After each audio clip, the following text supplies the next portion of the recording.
नमस्कार दोस्तों, मैं doctor Sanjay Kumar, consultant chest physician and diabetologist at Lifeline Health Care Patna. आज मैं बात करूंगा बहुत ही इंपॉर्टेंट टॉपिक, क्रॉनिक कफ या बार बार आती जाती खांसी।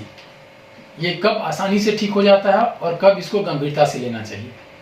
तो कफ बेसिकली एक प्रोटेक्टिव रिफ्लेक्स है जो इंडिकेट करता है कि आपके रेस्पिरेटरी सिस्टम में या बॉडी सिस्टम में कुछ डिजीज है, उसको इंडिकेट करता है, एक सिम्टम है।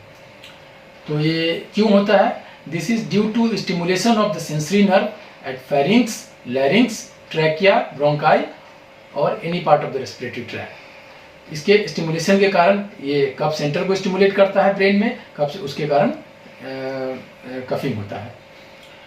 तो ये बेसिकली दो प्रकार का होता है, एक्यूट कफ और क्रॉनिक कफ।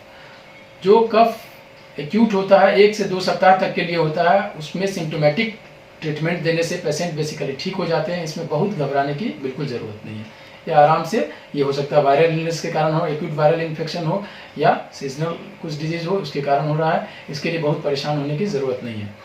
प्रॉब्लमेटिक कब होता है? जब क्रॉनिक कफ होता है, 2 से 3 सप्ताह के से ज़्यादा का कफ हो, बार बार ठीक हो जा रहा हो, दवा लेने से ठीक हो रहा हो, उसके बाद जब दवा छोड़ते हैं फिर हो जा रहा हो, कभी कभी महीनों में रहता है, 6-6 महीना से लोगों को क्रॉनिक बार बार खांसी हो रही है। ये बहुत सारे मरीजों की बहुत बड़ी समस्या है, इसलिए इसको आज हम अच्छे से इसकी बात करेंगे, इसको लास्ट तक इसलिए आप लोग ज़रूर देखिएगा। तो बेसिकली इसको समझने के लिए हमको पहले रेस्पिरेटरी सिस्टम को समझना होगा कि रेस्पिरेटरी सिस्टम का क्या क्या पार्ट है, कहाँ कहाँ से, किस किस कारण से ये हो सकता है, और उसके लिए फिर बाद में हम देखेंगे कि क्या क्या इन्वेस्टिगेट कराना है और क्या क्या चीज़ों का परहेज करने से हमारा बीमारी ठीक रह सकता है, क्या क्या मेडिसिन देना है।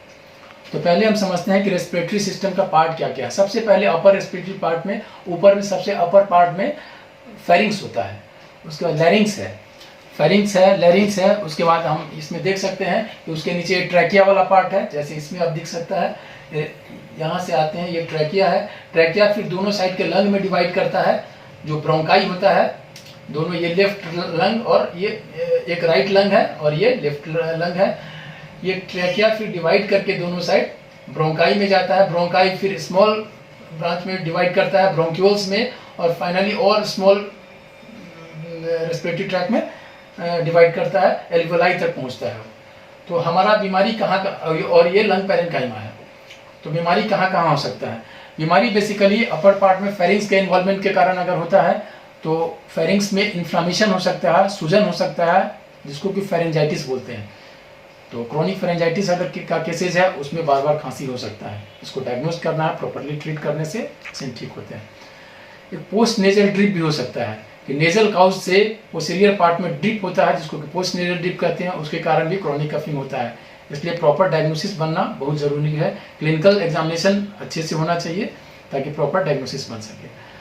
आगे क्या हो सकता है? लैरिंग्स के इन्फ्लामेशन के कारण लैरिंजाइटिस हो सकता है, या लैरिंग्स में का इन्वॉल्वमेंट से पर्ट्यूसिस भी हो सकता है, जिसको कि हुपिंग कफ या कुकर खांसी कहते हैं।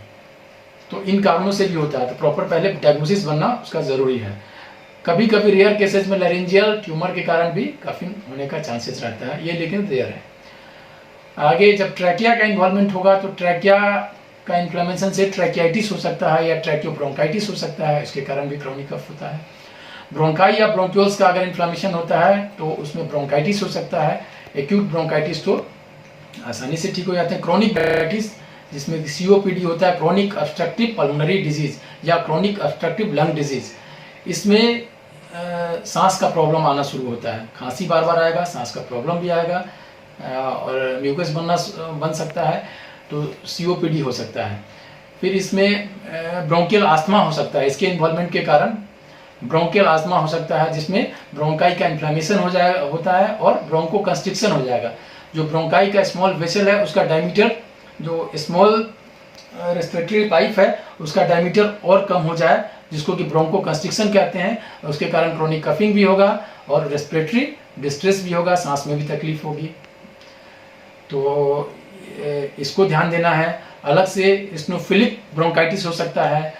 कुछ केसेस में, रेयर केसेस में ब्रोंकोजेनिक कार्सिनोमा या लंग कैंसर का भी चांसेस रहता है।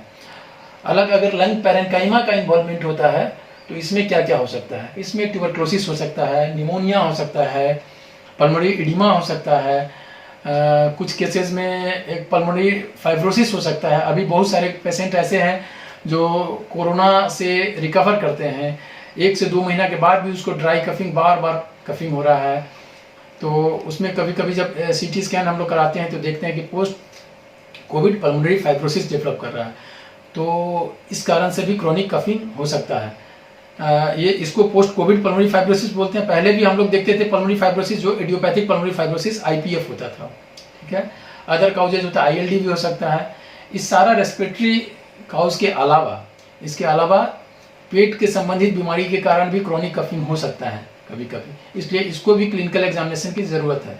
कुछ पेशेंट जिसको कि बार बार ब्लॉटेड एब्डोमेन हो रहा है, बार बार गैस बन रहा है, एसिड रिफ्लक्स हो रहा है, या गैस्ट्रोएसोफेजियल रिफ्लक्स डिजीज GERD अगर है, तो इसको क्लिनिकली एग्जामिन करके डायग्नोज करें। इसको अगर GERD को हम अच्छे से ट्रीट करेंगे, एसिड पेप्टिक डिजीज को अच्छे से ट्रीट करेंगे, तो उसका क्रॉनिक कफिंग अपने आप ठीक हो जाएगा। तो प्रॉपर डायग्नोसिस की ज़रूरत है।